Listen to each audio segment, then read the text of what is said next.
If marketing and sales and ops are not communicating, that just leads to tension, leads to a toxic culture. It's the equivalent of having a boat when everybody's, rowing in different directions and different rhythms, and the boat's just going in a circle and eventually will capsize. What's up, everybody? Welcome back to Awesoming's podcast, where we highlight people pursuing their definition of, you guessed it, awesome. So buckle up and get ready for some more success story adventures and failures from Kentucky's tech and entrepreneur community.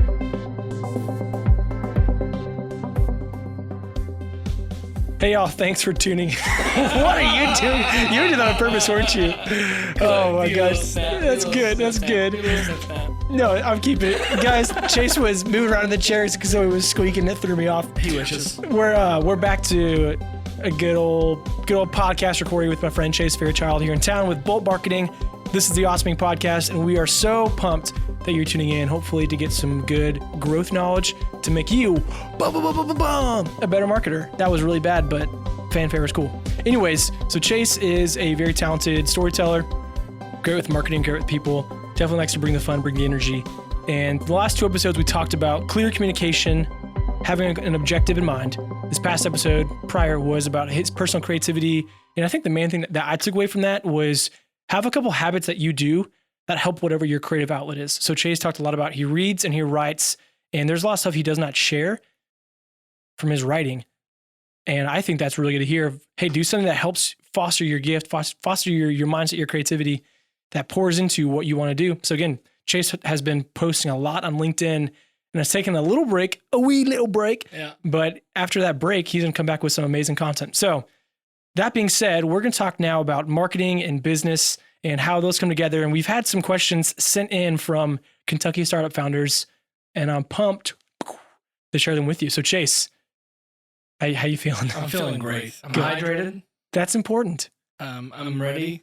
I'm inspired. I'm loving all those compliments with every episode that I get every time. They just keep adding on. I think I might have a compliment issue where I got a serotonin waterfall happening right now, so that's really great. Serotonin. Actually, wait. A serotonin waterfall. Could that be a good drink name? It could be a band name. Or serotonin. Welcome to the Serotonin Waterfalls with their platinum album debut. Compliments on this is called I Hate You, Dad. Oh, gosh. Anyways, so marketing and business. Chase, real quickly, talk about the differences in marketing approaches from B2C, so business to consumers, and then B2B, business to business. Yeah, there's a lot of differences, but there's also not that many differences. Because stay high level. That might help with hash them out real quickly. Sure. Well, I think that it used to be the chasm used to be much wider in the sense of B2B and B2C because it was different worlds, different. Your target audience was in different spaces, but the reality with social media and the internet is that everybody's in the same place. We're all online. We're all using search engines. During work and personal life, during the day you might be looking for, a manufacturer in Dayton, Ohio, but at night you're looking for a place to eat near me. Or a baby crib on BidFTA, Sure, whatever. We're all in the same place, and the thing is that, in businesses, you're marketing to people, and so you want to connect with the human side. So, we really deal mostly with our work, while we do B2B marketing ourselves for our business. Most of the clients we work with are in the B2C space. And so specifically lifestyle retail brands. That's something that we really like. We don't always work with them, but it's something that's just really fun because it's what our background's in and what really pumps us up. So, I think when a B2C role, you're going to be looking much more at, social media marketing, content creation, email marketing, regular correspondence. Your Bed Bath & Beyond, hey, here's 20% off of this stuff. Hey, we have our fall line's coming out. Patagonia's like, fall sweaters are here. Vests are finally here, but you can't get them monogrammed. There's just a little bit of different of approach, but you're talking to individuals, and which is much more segmented. In B2C, you're going after your different demos and trying to engage them where they're at. It can also be really tough. Like to try and translate that to B2B. But in B2B, I would say that it's more of a search game. There's more, and sales and marketing tend to be a little more blended in B2B because your sales approach, your sales team are going to be much, especially outbound sales are going to be a lot more proactive in the B2B space. They're going to be calling on leads. You're going to be much more concerned with filling up your pipeline and trying to get the right folks. There might be all these tools are used for the same lines, B2B and B2C. Well, that's like targeted display or IP-based marketing or direct mail, which a lot of people have written off direct mail, but I think direct mail is a still viable option because everybody's eyeballs are on their phones. And if you probably noticed, the mailbox is getting a little more slim and slim. There's not a lot of stuff coming through. I'm not saying it's 100% effective, but if it's a brand I care about, it comes through my mail, like I see it, and I'm like, oh, that's really interesting.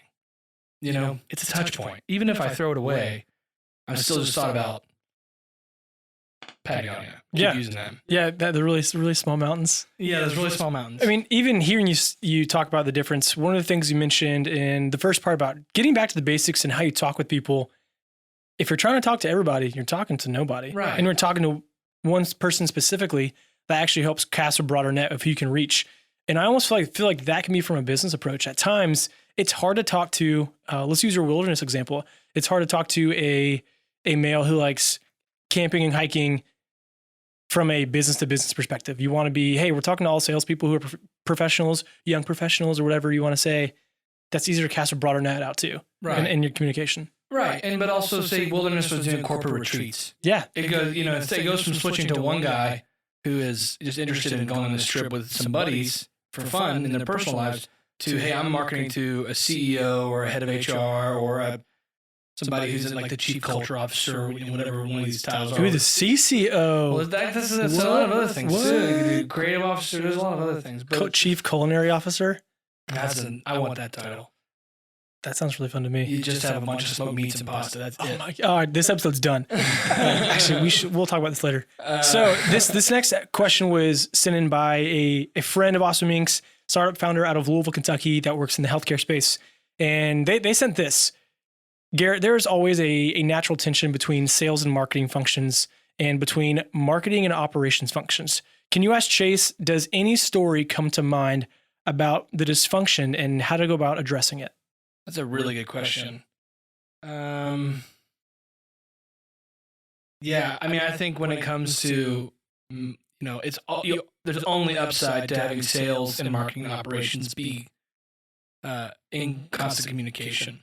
I think there was a company that we worked with several years ago where it's almost like it was like gang fights. There was like the sales team hated the marketing team. The ops team everybody always hated the marketing team because when social media was involved, everybody feels that they can run social media. And it's tough, like it's just a tough game because people will consume it and they think it's like people criticizing sports teams, armchair quarterbacks, like, running a content calendar, creating a content calendar and engaging with an audience and creating, consistent quality content for a brand is really tough. It's a full-time gig. Most people think, oh, my niece is a junior in college. She can run our business. Yeah, she has a phone. Yeah, right. She's got Instagram. She knows how to log into Instagram. A lot of people think that's what equate that with social media, that it should be this simple thing. But that just leads to, if marketing and sales and ops are not communicating, that just leads to tension, leads to a toxic culture. It's the equivalent of having a boat when everybody's rowing in different directions and different rhythms, and the boat's just going in a circle and eventually will capsize. So you want to get everybody rowing in the same direction towards a common goal, and understand that, it's, operations is the operating system, right? Like a phone, like it's the thing that runs the business. And the sales and marketing really, especially when it comes to like a B2B space, they should be communicating. The marketing's job is to get sales leads. Sales job is to close the leads. And I think ops job is to produce things that hold up to the things that sales and marketing are talking about.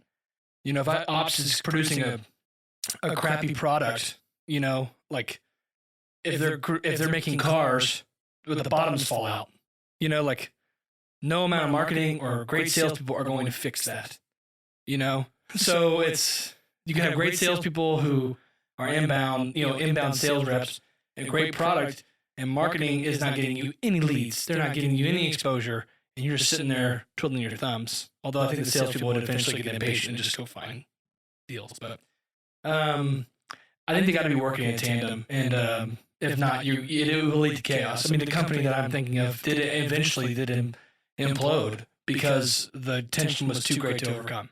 Yeah, and it muddied the water. You could not see the vision. They couldn't see the vision anymore.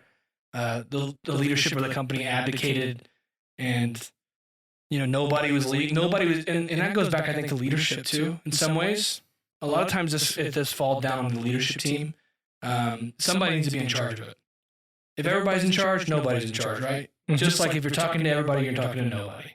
So there's got to be somebody who's held accountable to run the ship. And I've seen many times where people are not, and they don't deal with it, and then it just ends up not. Yeah, I mean, it's funny. As you're talking, I'm thinking of two things in particular. So here in our team, our graphic designer, shout out Jacqueline, she's phenomenal. And one thing that she does extremely well is she holds everybody to a standard of, okay, when you come up with a design, let me just see it to give you the thumbs approval, not because I'm going to micromanage everybody, but it's because I want us to have a uniform brand. I want things to look good when we post them out. And guess what? That has only made our marketing, I won't say marketing game, but the things that we have marketed internally and externally look a lot better, resonate a lot better. And guess what? We even speak more clearly. So Jacqueline, thank you so much. And a couple of things that you just mentioned, my friend from Louisville, I almost said their name, but not for this one. It's not, they're in the Hall of Fame, but no. They just said that most operators they've worked with don't know how to work well with marketing resources, whether they are internal or external. And this is something you've touched about. And they asked again for actually two more questions. Can you, Chase, walk through a time that it worked really well for you, solving that dysfunction between sales and marketing and then the marketing and ops? And then follow up is, what was different about the client that you helped to make it a success? Yeah, I mean, I think a lot of times confusion is like it can be a cancer to a lot of organizations. It's if you're confused, you feel discouraged, you don't feel motivated, and you don't know where to go. And even going back to, you just mentioned the muddied waters. Mm-hmm. Like there's a lack of clarity in the direction. Yeah, and so like I think that the clarity piece is really important. So I think in an ideal world, when marketing and sales are in perfect unison, if they get on the same page, it's almost like couples counseling. You know, you gotta sit down with the sales director and the marketing director, and sometimes the CEO, and talk to them and say, hey, you guys got to get on the same page. Marketing's job is not, dropping revenue. If you look at the marketing analytics, so this is an example of a story from, we had a client who, Black Friday was really important to them. They're a retail business online, and we had done web promotions and a big, robust ad campaign for them. And, they were really concerned with hitting the same numbers they had the previous year. And so marketing rolled out all the stops. We put, their team put all this effort into creating posts and engaging content. And Black Friday comes and they finish like 30% less than what they did the previous year, which was, they wanted to do the opposite. They wanted to do 30% more. So everybody was blaming marketing. They were pointing the finger at marketing, saying, these guys aren't doing it right. They're promoting the wrong things, blah, blah, blah. Well, we looked at the numbers and traffic was up almost 200% more than it was the previous year. The impressions and reach and engagement from the social posts were incredibly high. The reality was, once you had the analytics in the back end, we went and looked, and nobody wanted the products. It was product design. So all these things sales, marketing, and product design have to fit together, whether it's a direct-to-consumer brand or if it's a professional services company. Your product needs to be designed for marketing to be able to talk about easily. And sales, it needs to be set up so sales can sell it easily. It needs to be set up so you can deliver it easily. Man, everyone has a part to play. Yeah. That's one of the most valuable things I think people can, yes, they probably know this, but just hearing it again, get from what you're saying. sometimes it's easy to blame the fault or point the finger at this person or that arm of the business isn't doing this well. It's like, actually, it's a collective issue and we're not working well together. Right. I mean, marketing's job is to, number one, tell the story of the company, of the client, engage in the story. Second is drive revenue by driving traffic. Sales job is to close the deal. You know, if I introduce you to somebody, you know, You've done your job. and you drop the ball and you don't do a good job pointing their problems, you talk about you the whole time and you don't listen and you give them a bad proposal, it's too much or too little. Well, you didn't close it, but I did my job, so you shouldn't. And then operations, like I said, go back to the car example. So they all, you know, if you had to do one word for each, like marketing is like generate interest, sales is close the deal, and then, you know, product design or ops or whatever you want to say, it's to create a product that works and does what you say it does. You know, like solve the problem with the product. And a lot of times, all those things are so related. And it's really great when they're symbiotic and they're working back and forth. Mm-hmm. But it's a nightmare when they don't. Well, to that, can you share some more specifics about maybe analytical approaches to digital marketing and some best practices that you found for new businesses and how you use that data? Because you mentioned, hey, for this company we worked with, you know, they didn't hit their goal. We looked at the back end. We just saw what the number said and their product was not wanted. Like, that's important. And sometimes it's easy to overlook. So can you talk about some approaches, again, to digital marketing and what you have found working with businesses? Sure. Yeah. Like I said, you know, back in episode 1, I tend to be more of the relationship vision. I understand a lot of this stuff enough to talk about it and be dangerous. But there's some things where nook and crannies of this space that above my pay grade. You know, a lot of times, and this is probably a good time to talk about marketing as a house. Mm-hmm. You know, House of cards. House of cards. Just kidding. So like marketing, a lot of people think marketing and they give it a blanket statement, right? Like marketing is blank. Marketing is social media. You know, you could ask everybody in this building what they think marketing is and you get a bunch of different answers. But the reality is I think marketing is a lot like building a house. The whole process from buying land from scratch, buying land to couple moves into the house, starts living there. There are probably 20 hands, 20 different roles that touch that. From the initial real estate agent who bought the land, to the surveyor, to the architect, to the general contractor and the specific subcontractors he used on the project, right? To do the carpentry, to be the electrician, the plumbing, all that. Then there's the real estate agent, right? Maybe there's an interior designer. There's all these hands that touch this moving this house, but we wouldn't expect a real estate agent to do all of that, would we? Or a general contractor to do all of that. So I think in marketing, there needs to be a trend of saying, like, understand that, like, hey, somebody's really great at digital marketing analytics or graphic design or copywriting and messaging or, you know, product design. There's all these different, different layers to what makes up the marketing industry. And so I think starting there is a big place. So if you have a graphic designer on your team, don't expect him to be able to set up ClickFunnels. You know, kind of know who you're working with and, like, know your strengths, know who you need to find. So I think analytics play a big role into informing you about your performance, about how a campaign worked, or maybe who your demographic is.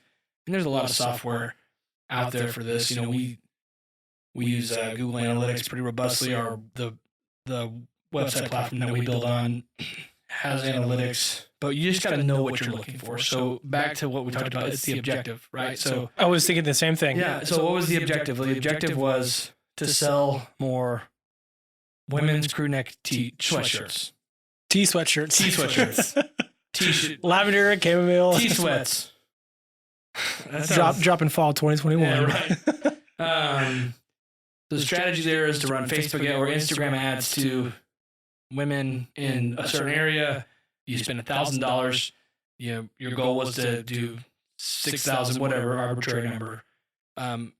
You look at in the back end and you see how did you perform, and you see if there's a lot of views, people bought it, great, you hit your goal, fantastic.